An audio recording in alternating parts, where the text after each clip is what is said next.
കോന്നിയിൽ വാഹനാപകടത്തിൽ മരിച്ച 4 പേരുടെയും സംസ്കാര ശുശ്രൂഷകൾ പൂർത്തിയായി.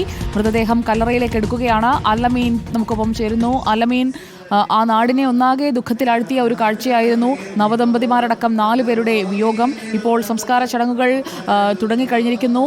പെട്ടിയിറക്കുകയല്ലേ കല്ലറയിലേക്ക്?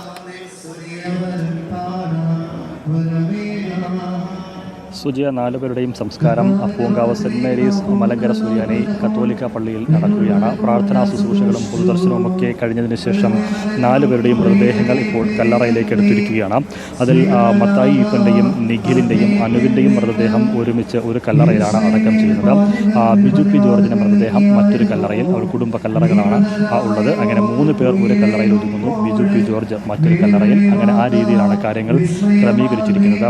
അല്പം മുമ്പാണ് പ്രാർത്ഥനയും സംസ്കാര ശുശ്രൂഷകളുമൊക്കെ തന്നെ വൈദികർ പൂർത്തിയാക്കിയത്. അതിനുശേഷം മൃതദേഹങ്ങൾ ഇപ്പോൾ കല്ലറയിലേക്ക് കൊണ്ടുവരികയും ചെയ്തിട്ടുണ്ട്. നൂറുകണക്കിന് ആളുകളായിരുന്നു സുജയ രാവിലെ മുതൽ ഈ 4 പേർക്കും അന്തിമോപചാരം അർപ്പിക്കുന്നതിനും അവർക്ക് അന്ത്യയാത്രാമൊഴി നൽകുന്നതിനുമായി പൂങ്കാവ് സെന്റ് മേരീസ് കത്തോലിക്ക പള്ളിയിലേക്ക് അണമുറിയാതെ എത്തിക്കൊണ്ടിരുന്നത്. ഞായറാഴ്ച അപകടം നടന്ന അന്ന് മുതൽ തന്നെ നാടൊന്നാകെ ദുഃഖത്തിലായിരുന്നു, കണ്ണീർ കടലിലായിരുന്നു ഓരോ കുടുംബവും. ഈ 2 കുടുംബങ്ങൾ മാത്രമല്ല, ഈ പള്ളി ഇടവകയിലെ ഓരോ കുടുംബങ്ങൾക്കും ഇവർ 4 പേരും അത്രമേൽ പ്രധാനപ്പെട്ടതായിരുന്നു. ഇന്ന് ഈ പൊതുദർശനം നടക്കുമ്പോൾ സംസാരിച്ച വൈദിക ശ്രേഷ്ഠരും മറ്റ് പ്രതിനിധികളുമൊക്കെ പറഞ്ഞത് ഈ 4 പേരെയും ചിരിക്കാതെ കാണുന്നത് ഇപ്പോഴാണ്. കാരണം പള്ളി പരിപാടികളിലൊക്കെ അവർ എപ്പോഴും സജീവമാണ്. അപ്പോഴെല്ലാം ഈ 4 പേരും ചിരിച്ച മുഖത്തോടു കൂടിയാണ് ഓരോരുത്തരോടും ഇടപെട്ടിരുന്നതും പരിപാടികളിൽ പങ്കെടുത്തിരുന്നതും. പക്ഷേ അവർ ചിരിക്കാതെ 4 പേരെയും കാണുന്നത് ഈ ചേതനയേറ്റ് കിടക്കുന്ന ഈ ഘട്ടത്തിൽ മാത്രമാണ്. അതിനു മുമ്പ് അവരുടെ ചിരിക്കാതെ മുഖം കണ്ടിട്ടില്ല എന്ന് പലരും പറയുമ്പോൾ തന്നെ ഇത്രത്തോളം സജീവമായിരുന്നു അവർ പള്ളി പരിപാടികളിലും നാട്ടിലെ പരിപാടികളിലും എന്നുള്ളത് ഊഹിക്കാവുന്നതേ ഉള്ളൂ. എന്ന് മാത്രമല്ല, നാടിന് എത്രത്തോളം പ്രിയപ്പെട്ടവരായിരുന്നുവെന്നും ഈ 4 പേർക്കും എത്രത്തോളം വേണ്ടപ്പെട്ടതായിരുന്നുവെന്നും ആ വാക്കുകളിൽ നിന്ന് തന്നെ വായിച്ചെടുക്കാനാകും. എന്ന് മാത്രമല്ല, 8:30 തുടങ്ങിയ പൊതുദർശനം 8 മണിയോട് കൂടിയായിരുന്നു മൃതദേഹങ്ങളൊക്കെ പള്ളിയിലേക്ക് എത്തിച്ചത്. മറ്റ് ക്രമീകരണങ്ങളൊക്കെ പൂർത്തിയാക്കി 8:30 കൂടിയാണ് പൊതുദർശനം ആരംഭിച്ചത്. ആ 8:30 മുതൽ ഏതാണ്ട് 12:30 വരെയും അണമുറിയാത്ത ജനപ്രവാഹമായിരുന്നു പള്ളിയിലേക്ക് ഒഴുകിയെത്തിക്കൊണ്ടിരുന്നത്. പല ഇടങ്ങളിൽ നിന്നുള്ള ആളുകൾ, പല പ്രദേശങ്ങളിൽ നിന്നുള്ള ആളുകൾ, ഇടവകയിലെ അംഗങ്ങൾ മാത്രമല്ല, ഇവരുടെ കുടുംബക്കാർ മാത്രമല്ല, പല ഇടങ്ങളിൽ നിന്നുള്ള നൂറുകണക്കിന് ആളുകൾ, 1000-ഓളം ആളുകൾ അങ്ങനെ വന്ന് 4 പേർക്കും അന്തിമോപചാരം അർപ്പിച്ച് മടങ്ങിയിട്ടില്ല. എല്ലാവരും അവർ അന്ത്യയാത്ര അവിടെ കല്ലറയിൽ അടക്കം കൂടി കഴിഞ്ഞതിന് ശേഷമായിരിക്കും അവർ പിരിയുക.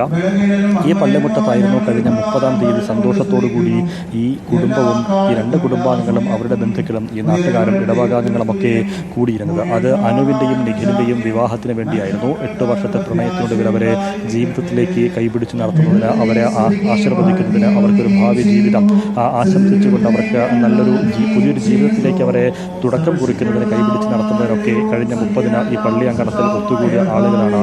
20 ദിവസം കഴിഞ്ഞ്, ആ വിവാഹം കഴിഞ്ഞ് 20-ാമത്തെ ദിവസം പള്ളിമുറ്റത്ത് മറ്റൊരു നിലയിൽ ഒത്തുകൂടുന്നത്. ഒരിക്കലും ആഗ്രഹിച്ചിട്ടില്ലാത്ത, അല്ലെങ്കിൽ ഒരിക്കലും പ്രതീക്ഷിക്കുക പോലും ചെയ്യാത്ത ഈ വിധത്തിലൊരു ഒത്തുകൂടൽ ഒരിക്കലും ആരും ആഗ്രഹിക്കുന്നതല്ല. പക്ഷേ അത്തരമൊരു വിയോഗം കൂടി, അല്ലെങ്കിൽ അത്തരമൊരു നിയോഗം കൂടി ഈ നാട്ടുകാർക്ക്, ഈ ഇടവകാംഗങ്ങൾക്ക്, ഈ കുടുംബക്കാർക്ക് ഉണ്ടായിരിക്കുന്നു എന്നുള്ളത് ഹൃദയഭേദകമാണെന്നതിൽ ഒരു സംശയവുമില്ല. കഴിഞ്ഞ ഞായറാഴ്ചയായിരുന്നു അപകടം. തിങ്കളാഴ്ച അനുവിൻ്റെ ജന്മദിനമായിരുന്നു. വരുന്ന 27-ാം തീയതി ഡിസംബർ 27-ന് നിഖില് ജന്മദിനം ആഘോഷിക്കാൻ തയ്യാറെടുക്കുകയായിരുന്നു.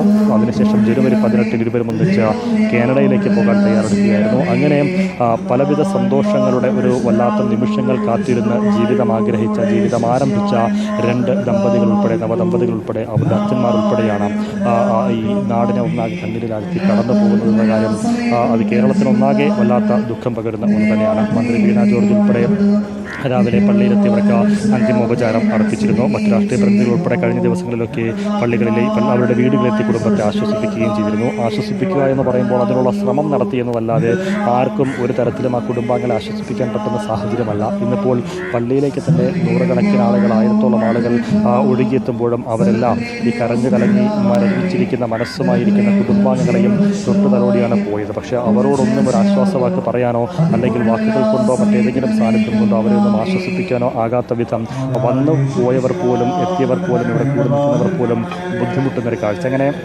എല്ലാ തരത്തിലും ഹൃദയഭേദകമായ നെഞ്ചുപിളർത്തുന്ന ഒരു കാഴ്ചയ്ക്കാണ് പൂങ്കാവ് പള്ളി പരിസരവും ഒപ്പം പത്തനംതിട്ടവരുടെ വീട്ടു പരിസരവുമൊക്കെ ഇന്ന് രാവിലെ മുതൽ വേദിയായിക്കൊണ്ടിരിക്കുന്നത്.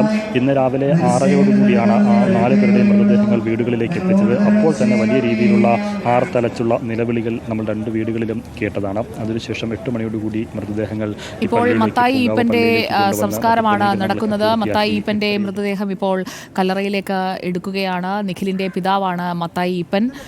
നിഖിലിന്റെയും ഒപ്പം അനുവിന്റെയും മാതാപിതാക്കൾ അവർ ഒരുമിച്ച് മക്കളെ വരവേൽക്കാൻ കാത്തിരിക്കുകയായിരുന്നു ഈ ക്രിസ്മസ് കാലത്ത്. ഇതിപ്പോൾ ആ 2 വീടുകളെയും അനാഥമാക്കിക്കൊണ്ട് ഗൃഹനാഥന്മാർ 2 പേരും യാത്രയാകുന്നു. നവദമ്പതികൾ 2 പേരും യാത്രയാകുന്നു. മത്തായി ഈപ്പന്റെ സംസ്കാരമാണ് ഇപ്പോൾ നടക്കുന്നത്. പൂങ്കാവ് സെന്റ് മേരീസ് പള്ളിയിൽ ഖബറിലേക്ക് എടുത്തിരിക്കുന്നു മൃതദേഹം.